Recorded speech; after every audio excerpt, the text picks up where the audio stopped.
Si Hiroshima et Nagasaki résonnent encore en 2025, ce n'est pas par nostalgie, c'est parce qu'on a vu ce que la bombe fait aux humains. Les chiffres frappent, mais ce sont les visages, les ombres et les vies perdues qui rendent la bombe inacceptable. Nous allons voir aujourd'hui pourquoi il est important de se souvenir.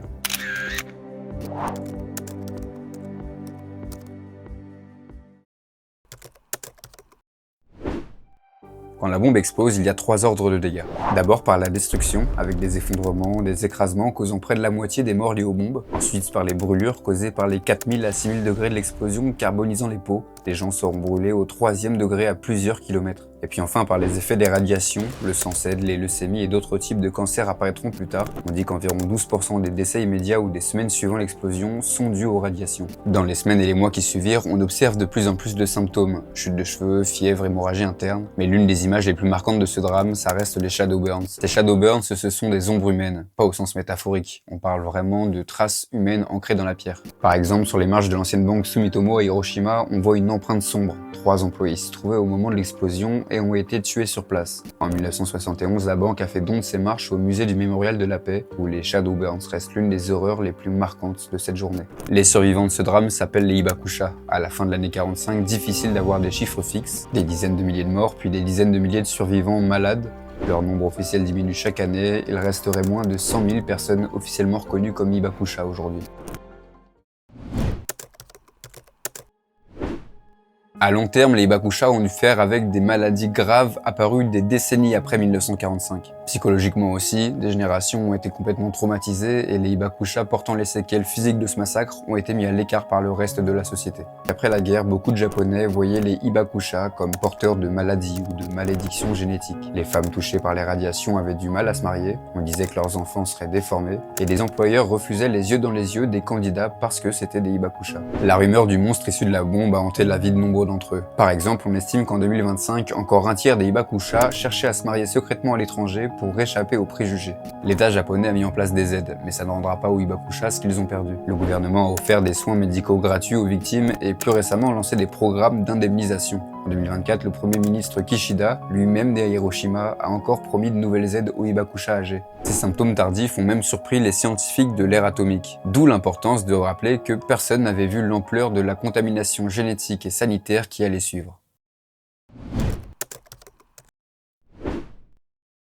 Mais bon, si ces événements semblent aussi horribles, l'alerte sur l'importance du devoir de mémoire résonne quand même de plus en plus. Einstein dira plus tard, si les Allemands avaient largué les bombes atomiques à notre place, nous aurions qualifié de crimes de guerre les bombardements. Nous aurions condamné à mort les coupables allemands lors du procès de Nuremberg et les aurions pendus.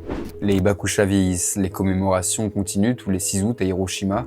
Le dôme Genbaku reste un symbole UNESCO, mais la mémoire semble s'affaiblir. L'importance du souvenir du Japon 45 semble s'effacer, laissant de plus en plus de place à l'instabilité du monde moderne. Selon l'agence presse AP, le département de la Défense purge tout le contenu lié au programme de diversité, équité et inclusion de l'armée américaine. Et l'une des premières victimes de ce grand nettoyage, c'est Enola Gay, utilisé pour raser la ville d'Hiroshima le 6 août 1945. Alors, le bombardier ne semble pas avoir grand-chose à voir avec la diversité, l'équité ou l'inclusion. On l'a vu dans la première vidéo, il a été nommé ainsi par son pilote, Paul Tibet, en hommage à sa maman, Enola Gay Tibet. Mais sa photo a été supprimée du département de la Défense parce que son nom contient le mot « gay ». Voilà.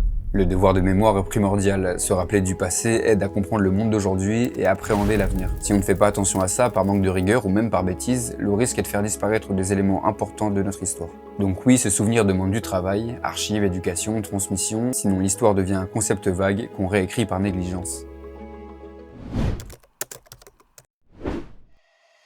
Le traumatisme du nucléaire a aussi généré des œuvres puissantes. L'histoire de Godzilla, créée en 1954 par les Japonais, évoluera même avec la perception du nucléaire par le Japon. D'ailleurs, Godzilla en japonais ça veut dire bombe vivante, voilà, faut être clair. Godzilla est né d'Hiroshima, ça fait 70 ans qu'il incarne le nucléaire au Japon et qu'il est devenu un symbole de protestation contre l'arme A. Né après la guerre, Godzilla est la plus célèbre rêve traduisant la relation entre le Japon et le nucléaire. Une créature créée par des tirs atomiques américains dans le Pacifique, et ce l'année même où les États-Unis entament de nouveaux essais encore plus puissants qu'Hiroshima. La peur de la bombe est donc encore plus forte chez les Japonais. Des gens sortiront même de la salle en pleurs à la sortie du film après avoir vu Godzilla raser Tokyo. Sa première version provient de déchets issus d'une bombe nucléaire, ça permet de désigner indirectement l'ennemi américain. Mais il évolue, on découvre plus tard Godzilla défenseur de la Terre contre des monstres extraterrestres. Le nucléaire n'est plus uniquement vu comme une arme prête à tout raser sur son passage, mais aussi comme un moyen de faire fonctionner la société. Malgré les cicatrices des bombardements nucléaires, c'est bien avec ce même nucléaire que le Japon arrive à relancer son économie. Pendant les 30 glorieuses, entre 60 et 80, les centrales nucléaires feront même connaître une croissance phénoménale au pays épuisé par la Seconde Guerre mondiale. À son prime, le Japon avait 54 réacteurs produisant jusqu'à 30% de son électricité. L'énergie nucléaire civile était vue comme un moyen de rivaliser technologiquement et de gommer l'ombre d'Hiroshima.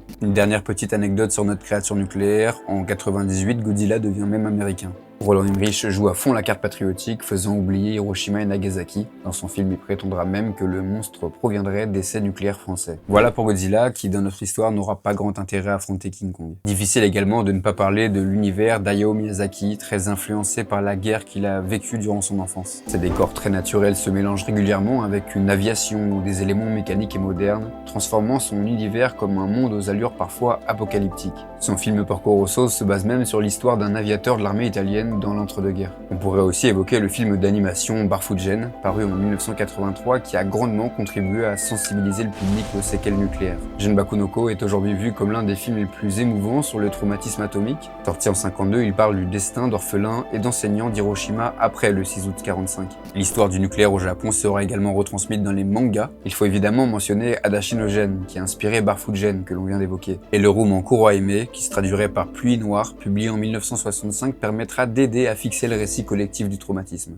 Les drames nucléaires ont profondément marqué la société japonaise. Pleinement intégrés à la culture, ils le savent, il ne faut pas oublier. Août 1945, ce n'est pas que l'histoire de deux bombes, c'est aussi une bascule vers la diplomatie de la terreur. Ibakusha nous demande de se rappeler pour ne pas commettre les mêmes erreurs. Le devoir de mémoire n'est pas un acquis, c'est une garantie minimale pour que l'horreur ne redevienne pas possible. Et si tu t'informes avec cette vidéo, c'est peut-être déjà un pas.